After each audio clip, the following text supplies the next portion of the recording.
नमस्कार। दिन भर की बड़ी खबरों में आपका स्वागत है। आपके साथ मैं हूं आदित्य कुमार। बुलेटिन में आज बात होगी श्रम बिल पर बढ़ते विरोध की, डिफॉल्टरों पर आरबीआई की मेहरबानी की, जानेंगे कि बिहार चुनाव से पहले गठबंधनों की क्या है परेशानी और मध्य प्रदेश में कर्ज माफी को लेकर क्यों मची है रार। साथ ही बात होगी कि क्यों भारत से किया समझौता पूरा नहीं कर पा रहा राफेल। और बुलेटिन के आखिर में बात अप्रैल से जून के बीच इक्विटी में एफडीआई में आई भारी कमी की। लेकिन तमाम बड़ी खबरों से पहले एक नजर सुर्खियों पर।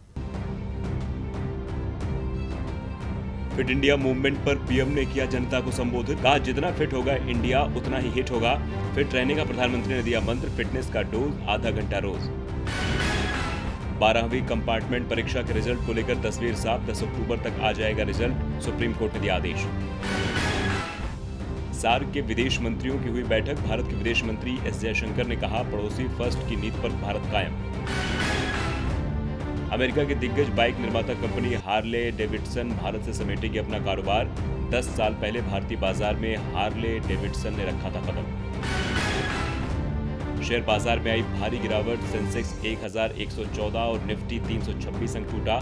बाजार की गिरावट से निवेशकों को हुआ 4 लाख का घाटा। सुर्खियों के बाद अब बात आज की सबसे बड़ी खबर की। केंद्र सरकार ने लेबर कोड्स में बड़ा बदलाव करते हुए मजदूरों के कई अधिकार छीन लिए और इसका सीधा फायदा उद्योगपतियों को मिलता दिख रहा है, जिसके बाद कांग्रेस ने सरकार के खिलाफ मोर्चा खोल दिया है। कांग्रेस के पूर्व अध्यक्ष राहुल गांधी और पार्टी की महासचिव प्रियंका गांधी वाड्रा ने एक के बाद एक ट्वीट करके सरकार को चेताने की कोशिश की है। इस खबर पर चर्चा के लिए हमारे साथ मौजूद है राजीव जी। राजीव जी, आपका स्वागत है। लेकिन चर्चा शुरू करने से पहले यह रिपोर्ट देखिए। संसद का मानसून सत्र तो 18 दिन की जगह 10 दिन में ही समाप्त कर दिया गया, लेकिन इस बीच कई सारे बिल पारित किए गए, जिसकी वजह से देश भर में हंगामा देखने को मिल रहा है। कृषि बिल के बाद अब श्रम बिल को लेकर भी हंगामा तेज होने लगा है। सरकार मजदूरों का भी हक मारने में लगी है। कांग्रेस ने केंद्र सरकार की ओर से लाए गए 3 श्रम सुधार विधेयकों का कड़ा विरोध किया है। संसद ने बुधवार को तीनों विधेयकों को मंजूरी दे दी थी, जिससे साफ है कि अब कंपनियों को बंद करने की बाधाएं खत्म होंगी। नए प्रावधानों के तहत अधिकतम 300 कर्मचारियों वाली कंपनी को सरकार की इजाजत के बिना कर्मचारियों को निकालने की अनुमति होगी। कांग्रेस सांसद राहुल गांधी ने इसे किसानों के बाद मजदूरों पर वार बताया है। वहीं प्रियंका गांधी ने कहा कि बीजेपी सरकार ने अत्याचार आसान कर दिया है। कांग्रेस के पूर्व अध्यक्ष राहुल गांधी ने गुरुवार सुबह एक ट्वीट में कहा कि किसानों के साथ मजदूरों पर वार, गरीबों का शोषण, मित्रों का पोषण, यही है बस मोदी जी का शासन। वहीं उनकी बहन और कांग्रेस महासचिव प्रियंका गांधी ने कहा कि इस कठिन समय की मांग है कि किसी की नौकरी ना जाए, सबकी आजीविका सुरक्षित रहे। भाजपा सरकार की प्राथमिकता देखिए। भाजपा सरकार अब ऐसा कानून लेकर आई है जिसमें कर्मचारियों को नौकरी से निकालना आसान हो गया है। वाह हरी सरकार, आसान कर दिया अत्याचार। राज्यसभा में बुधवार को ध्वनि मत से औद्योगिक संबंध, सामाजिक सुरक्षा और व्यावसायिक सुरक्षा पर शेष 3 श्रम संहिताओं को पारित किया गया। इस दौरान 8 सांसदों के निष्कासन के विरोध में कांग्रेस, वामपंथी और कुछ अन्य विपक्षी दलों ने राज्यसभा की कार्यवाही का बहिष्कार किया। इन तीनों संहिताओं को लोकसभा ने मंगलवार को पारित किया था और अब इन्हें राष्ट्रपति की मंजूरी के लिए भेजा जाएगा। लेकिन जिस तरह से इन बिलों में प्रावधान किए गए हैं, उसका कानून बनते ही मजदूर वर्ग को कई परेशानियों का सामना करना पड़ सकता है। विपक्ष का साफ आरोप है कि इन बिलों से सिर्फ उद्योगपतियों को ही फायदा होगा, आम जनता, किसान और मजदूर को इसका नुकसान भुगतना पड़ेगा। विपक्ष तो सरकार सवाल के साथ साथ आरोप भी लगा रहा है, लेकिन सत्ता पक्ष सुनने को तैयार नहीं है। राजीव जी, पहले कृषि विधेयक और फिर श्रम विधेयक। श्रम विधेयक को विपक्ष रहित सदन में पास कराया गया। सरकार की मंशा क्या है? क्या वो सिर्फ उद्योगपतियों के फायदे की सोच रही है या फिर श्रम विधेयक से जुड़े श्रमिकों का भी हित जुड़ा है? इन बदलाव के क्या मायने हैं?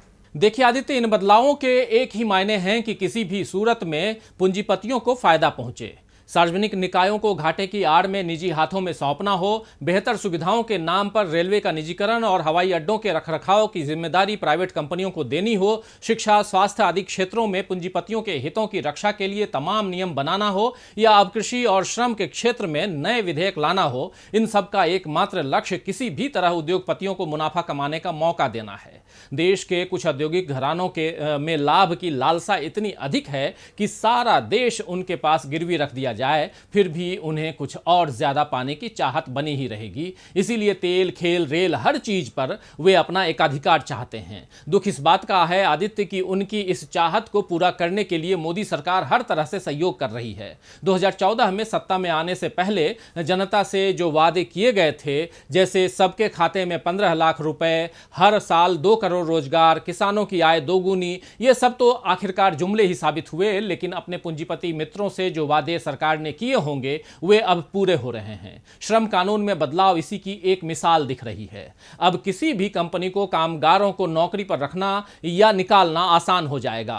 मजदूरों के लिए हड़ताल पर जाना कठिन हो जाएगा, मुश्किल हो जाएगा। अधिक से अधिक लोग अब स्थायी नहीं बल्कि कॉन्ट्रैक्ट पर नौकरी पर रहेंगे। ऐसे फैसलों से आम जनता को तो सुरक्षित भविष्य नहीं मिलेगा, लेकिन उद्योगपतियों के हितों की सुरक्षा तय कर ली गई है। धन्यवाद राजू जी तमाम जानकारी के लिए। अब रुक करते हैं अगली खबर का। देश की अर्थव्यवस्था की हालत बुरी होती जा रही है। सरकार भी इस मसले पर कुछ नहीं करती दिख रही है। हां, सरकार की नीतियों से गरीबों की जगह अमीरों को जरूर फायदा पहुंच रहा है। जी हां, एक आरटीआई एक्टिविस्ट ने आरबीआई से 100 टॉप डिफॉल्टर की जानकारी मांगी थी जिनका लोन माफ किया गया था, लेकिन आरबीआई ने यह जानकारी नहीं दी। ये रिपोर्ट देखिए। आप किसे कितना पैसा देते हैं और किससे कितना लेना है, यह आपको याद रहता है। देने के मामले में भले ही किसी के दिमाग से बात फिसल जाए, लेकिन किससे कितने लेने हैं ये तो लगभग सभी को याद ही रहता है। खासकर बैंकों के पास ये आंकड़े कंप्यूटर में सुरक्षित रहते हैं, लेकिन हमारे देश के सबसे बड़े बैंक यानी रिजर्व बैंक के पास उन डिफॉल्टरों की सूची नहीं है जिनका लोन माफ हुआ है ना कमाल की बात। आरबीआई का कहना है कि उसे उन टॉप 100 डिफॉल्टरों और विलफुल डिफॉल्टरों के बारे में जानकारी नहीं है जिनका लोन बैंकों ने बट्टे खाते में डाला है। 4 महीने पहले केंद्रीय बैंक ने कहा था कि 50 टॉप विलफुल डिफॉल्टरों का कुल 68,600 करोड़ रुपए का लोन बट्टे खाते में डाला गया था। दरअसल कोलकाता के एक आरटीआई एक्टिविस्ट ने आरबीआई से इस बारे में जानकारी मांगी थी, जिस पर केंद्रीय बैंक ने कहा कि जो जानकारी मांगी गई है वो उसके पास उपलब्ध नहीं है। आरटीआई एक्टिविस्ट विश्वनाथ गोस्वामी ने कहा कि वो विलफुल डिफॉल्टरों की जानकारी लेने के लिए अप्रैल में 2 बार आवेदन कर चुके हैं, लेकिन आरबीआई ने दोनों बार कोई जानकारी साझा करने से इनकार कर दिया। गोस्वामी ने कहा कि इसके पीछे कोई राजनीतिक चाल हो सकती है। आपको बता दें कि इससे पहले अप्रैल में आरबीआई ने एक और आरटीआई आवेदन के जवाब में कहा था कि भारतीय बैंकों ने टॉप 50 डिफॉल्टरों का 68,600 करोड़ रुपए का लोन बट्टे खाते में डाला है। इस पर विपक्ष ने काफी हंगामा किया था, जिसके बाद सरकार को जवाब देने के लिए मजबूर होना पड़ा था। शायद यही वजह है कि इस बार आरबीआई ने कोई जवाब नहीं दिया। आरबीआई के पास डिफॉल्टरों के नाम नहीं है, सरकार भी इन्हें बचाती दिख रही है। अब डिफॉल्टरों के नाम बताने से किसे डर है? वैसे डर इस समय बिहार चुनाव से पहले महागठबंधन और एनडीए दोनों को सता रहा है। दोनों ही गठबंधन में टूट होती दिख रही है। एनडीए से चिराग पासवान और महागठबंधन से उपेंद्र कुशवाहा अलग होते नजर आ रहे हैं। इनकी नाराजगी बिहार में नए राजनीतिक समीकरण की ओर इशारा कर रही है।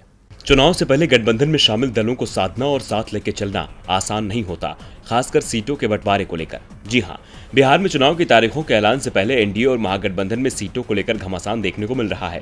एनडीए में चिराग पासवान अपनी मांग को लेकर अड़ियल रुख अपनाए हुए हैं, तो वहीं महागठबंधन में जीतन राम मांझी के अलग होने के बाद अब उपेंद्र कुशवाहा भी नाराज चल रहे हैं। ऐसे में दोनों गठबंधनों के पास अपने सहयोगी दलों को बांध कर रखना एक चुनौतीपूर्ण कार्य बनता जा रहा है। एलजेपी प्रमुख चिराग पासवान ने पहले से सम्मानजनक सीटें नहीं मिलने पर बिहार में 143 सीटों पर लड़ने का ऐलान कर रखा है।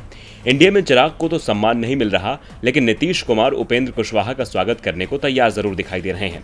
महागठबंधन भी एलजेपी के प्रति नरम रुख दिखा रहा है। ऐसे में चिराग के लिए भी महागठबंधन के दरवाजे खुल सकते हैं। हालांकि अभी किसी की ओर से इस तरह की संभावनाओं की पुष्टि नहीं हुई है।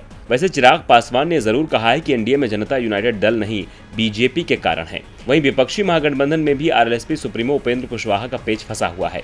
वहां भी मुख्य मुद्दा सीट शेयरिंग का ही है। महागठबंधन में आरएलएसपी को सीटों के मुद्दे पर राष्ट्रीय जनता दल और कांग्रेस स्पष्ट आश्वासन नहीं दे रहे हैं, जिस वजह से उपेंद्र कुशवाहा अलग रणनीति बना रहे हैं। ऐसे में बिहार के राजनीतिक गलियारों में सवाल जोर पकड़ने लगा है कि क्या बिहार में दोनों गठबंधनों से नाराज नेता कोई तीसरा गठबंधन खड़ा करके चुनावी मैदान में उतर सकते हैं। बिहार में सीटों को लेकर घमासान मचा हुआ है, तो मध्य प्रदेश में कर्ज माफी को लेकर घमासान थमता नहीं दिख रहा है। सीएम शिवराज सिंह चौहान कई मंचों और प्रेस वार्ता में कहते रहते हैं कि कमलनाथ सरकार के समय कोई कर्जा माफ नहीं किया गया, लेकिन उनके मंत्री विधानसभा में किसानों से कर्ज माफी की बात स्वीकार करते हुए आंकड़े भी पेश करते हैं। ऐसे में अब बीजेपी के इस दो तरफा रवैये को लेकर कांग्रेस उपचुनाव में मुद्दा बनाने की तैयारी में है। ये रिपोर्ट देखिए। मध्य प्रदेश के उपचुनाव से पहले कांग्रेस और बीजेपी दोनों पार्टियां जीत के लिए अपना दमखम लगा रही हैं। सिंधिया समर्थक और सीएम शिवराज कांग्रेस पर तीखे हमले कर रहे हैं, खासतौर पर किसानों के कर्ज माफी के मुद्दे को लेकर। सीएम शिवराज सिंह चौहान कई बार कह चुके हैं कि कमलनाथ ने किसी भी किसान का कर्जा माफ नहीं किया। किसान बेचारा कर्जा माफ कराने के चक्कर में पर्चा लेकर टहलता रहा, पर किसी को कोई लाभ नहीं मिला। लेकिन सोमवार को विधानसभा के एक दिन के सत्र में प्रदेश के कृषि मंत्री कमल पटेल ने एक सवाल के जवाब में कहा कि कांग्रेस शासन के दौरान प्रदेश के 51 जिलों के किसानों के कर्ज माफ किए गए। मतलब बीजेपी विधानसभा के अंदर मानने को तैयार है कि किसानों का कर्ज माफ हुआ, लेकिन जनता के बीच ये मानने को तैयार नहीं है। चुनाव जो जीतना है, अब इस मुद्दे को कांग्रेस ने भुनाने की कोशिश शुरू कर दी है। कांग्रेस के पूर्व अध्यक्ष राहुल गांधी ने पटेल के इस बयान के बाद बीजेपी पर लोगों को गुमराह करने का आरोप लगाया है। राहुल ने गुरुवार को ट्वीट कर कहा कि कांग्रेस ने जो कहा सो किया, भाजपा सिर्फ झूठे वादे करती है। इसी मुद्दे को लेकर पूर्व मुख्यमंत्री कमलनाथ ने मंगलवार को कहा था कि शिवराज सिंह चौहान ने स्वयं ही झूठ की राजनीति का विधानसभा में पर्दाफाश कर दिया। कांग्रेस पहले से ही इसी मुद्दे को लेकर चुनाव मैदान में उतरने जा रही थी। कमलनाथ ने तो पेन ड्राइव में डाटा कलेक्ट कर जनता के सामने पेश करने की बात कही थी। अब शिवराज के मंत्री के बयान के बाद कांग्रेस को मौका मिल गया है और अब कांग्रेस अपनी ऊर्जा इस ओर लगाकर बीजेपी को चुनौती देगी। शिवराज सरकार ने विधानसभा में आखिर सच कबूल कर लिया। उन्होंने मान लिया कमलनाथ सरकार में किसानों के कर्ज माफी योजना पर काम हुआ था। अब किसानों का मामला पश्चिम बंगाल में भी उठने लगा है। इसलिए राज्य के सीएम ममता बनर्जी केंद्र द्वारा चलाई जा रही किसान सम्मान निधि योजना को पश्चिम बंगाल में भी लागू करने की रजामंदी तो दे रही हैं, लेकिन अपनी शर्तों पर। तो क्या है ममता की शर्तें, देखिए इस रिपोर्ट में। केंद्र सरकार की योजनाओं को लागू न करने की रवायत तोड़ते हुए पश्चिम बंगाल की मुख्यमंत्री ममता बनर्जी ने किसानों की आय से जुड़ी केंद्र की पीएम किसान योजना पर सहमति जता दी है। इसके साथ ही वे आयुष्मान भारत योजना में शामिल होने को तैयार हैं। लेकिन ममता ने इस मामले पर ऐसे ही सहमति नहीं जताई, बल्कि सरकार के सामने एक अहम शर्त रखी है। उन्होंने कहा है कि धनराशि का भुगतान राज्य सरकार के माध्यम से किया जाएगा, यानी वो इन योजनाओं में तभी शामिल होंगी जब इसमें केंद्र के माध्यम से खर्च की जाने वाली राशि राज्य सरकार के जरिए खर्च हो। लाभार्थियों को मिलने वाली राशि राज्य सरकार की मशीनरी की सहायता से आवंटित की जाए। असल में 2 हफ्ते पहले ही ममता बनर्जी ने केंद्रीय कृषि मंत्री नरेंद्र सिंह तोमर को पत्र लिखा था, जिसमें कहा गया था कि राज्य सरकार ने पहले ही किसानों को वित्तीय सहायता देने के लिए कृषक बंधु योजना को लागू किया है। इस योजना के तहत छोटी से छोटी जमीन वाले किसान को सरकार की तरफ से 5,000 रुपए की सहायता राशि दी जाती है, जबकि 18 से 60 साल की उम्र में किसान का निधन होने पर उसे हमारी सरकार की तरफ से 2 लाख रुपए का मुआवजा दिया जाता है। राज्य के 73 लाख से अधिक किसान इस योजना से जुड़े हैं। पश्चिम बंगाल सरकार को राज्य के किसानों को पीएम किसान सम्मान निधि योजना से जोड़ने में खुशी होगी, लेकिन इसके लिए केंद्र सरकार को जरूरी फंड सीधे राज्य सरकार को जारी करना होगा। इस बात पर केंद्र सरकार ने अब तक सहमति नहीं जताई है। इस शर्त पर केंद्र का कहना है कि किसानों के खातों में डायरेक्ट पैसा ट्रांसफर के नियम में बदलाव नहीं किया जाएगा। तो अभी फिलहाल ये मामला इस मोड़ पर रुक गया है। एक तरफ जहां ममता ने योजनाएं लागू करने की पहल की, वहीं अब केंद्र भी अपनी ऐंठ दिखा रहा है। दीदी केंद्र की योजनाओं को राज्य में लागू करना चाहती हैं, लेकिन इसके लिए उन्होंने अपनी ओर से शर्त जोड़ दी है। ममता भले ही शर्तें लगा रही हों, लेकिन शर्तें मानी जाती नहीं दिख रही हैं। वैसे भारत सरकार की शर्तें तो अब फ्रांस भी नहीं मान रहा, जबकि वो इसके लिए समझौता तक कर चुका है। जी हां, फ्रांस ने जो समझौता भारत सरकार से राफेल खरीदी के समय किया था, अब उसे पूरा नहीं कर रहा है। नियंत्रक और महालेखा परीक्षक यानी सीएजी ने इसे लेकर चौंकाने वाला खुलासा किया है। तो क्या है ये पूरा मामला, इस रिपोर्ट में देखते हैं। राफेल विमान बनाने वाली कंपनी ने भारत को धोखा दिया। सौदे के समय जो शर्त स्वीकार की, उन्हें अब पूरा नहीं कर रही है फ्रांसीसी कंपनी। राफेल के रवैये से भारत को बहुत बड़ा नुकसान हो रहा है, लेकिन सरकार का ध्यान इस ओर नहीं है। जी हां, फ्रांस ने राफेल का सौदा करते समय भारत के जिन शर्तों को स्वीकार किया था, उसे पूरा करने को अब वो तैयार नहीं दिख रहा है और सरकार भी फ्रांस पर दबाव नहीं बना पा रही है। सीएजी ने अपनी रिपोर्ट में कहा है कि कंपनी को ऑफसेट ऑब्लिगेशन का 30% भारत में खर्च करना होगा, यानी सौदे के 30% रकम भारत में खर्च करनी होगी। इसके लिए डीआरडीओ, जो कावेरी इंजन का निर्माण कर रहा है, उसके लिए फ्रांस की कंपनी द्वारा हाई एंड टेक्नोलॉजी मुहैया करानी थी। लेकिन दसों एविएशन और एमबीडी ने इस कंटेनमेंट को पूरा करने के लिए अभी तक अपनी रजामंदी नहीं दी है। सीएजी ने ऑफसेट्स पॉलिसी पर सवाल उठाते हुए कहा कि इस पॉलिसी का ठोस नतीजा नहीं निकला है। सरकार को इसका समाधान निकालना चाहिए। सीएजी की रिपोर्ट संसद में भी पेश की गई, जिसमें कहा गया कि विदेशी विक्रेताओं ने टेंडर प्राप्त करने के लिए विभिन्न ऑफसेट प्रतिबद्धताएं की, लेकिन बाद में इन प्रतिबद्धताओं को पूरा करने के लिए उन्होंने कोई दिलचस्पी नहीं दिखाई। फ्रांस की कंपनी ने सौदे में ईमानदारी नहीं दिखाई तो कांग्रेस को सरकार को घेरने का मौका मिल गया। कांग्रेस के प्रवक्ता रणदीप सिंह सुरजेवाला ने कहा कि सबसे बड़े सौदे की क्रोनोलॉजी सामने आ रही है। कैग की नई रिपोर्ट ने स्वीकार किया है कि राफेल के ऑफसेट में टेक्नोलॉजी ट्रांसफर की बात को ताक पर रख दिया गया है।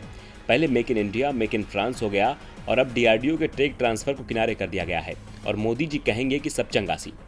सुरजेवाला के बयान के बाद साफ है कि कांग्रेस इस मुद्दे को जल्दी छोड़ने वाली नहीं है। और बुलेटिन के आखिर में बात करेंगे डीपीआईआईटी के आंकड़ों में हुए खुलासे की। दरअसल इस साल अप्रैल से जून के बीच देश में इक्विटी में प्रत्यक्ष विदेशी निवेश यानी कि एफडीआई बड़ी गिरावट देखने को मिल रही है।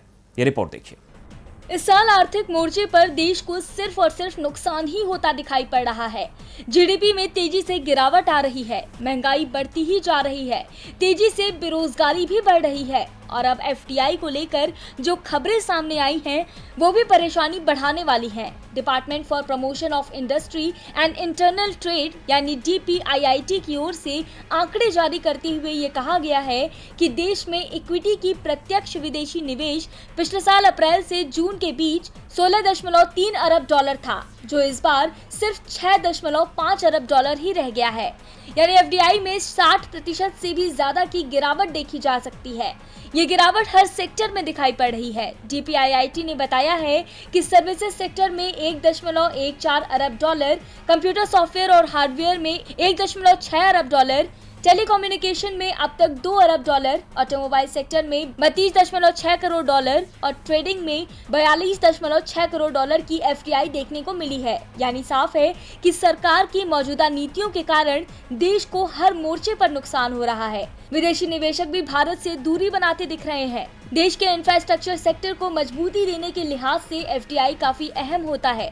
इसमें घटती FDI के कारण सरकार की कई योजनाओं पर इसका असर साफ साफ दिखाई पड़ सकता है। दिन भर की बड़ी खबरों में फिलहाल आज के लिए इतना ही। देखते रहिए DB लाइव। नमस्कार।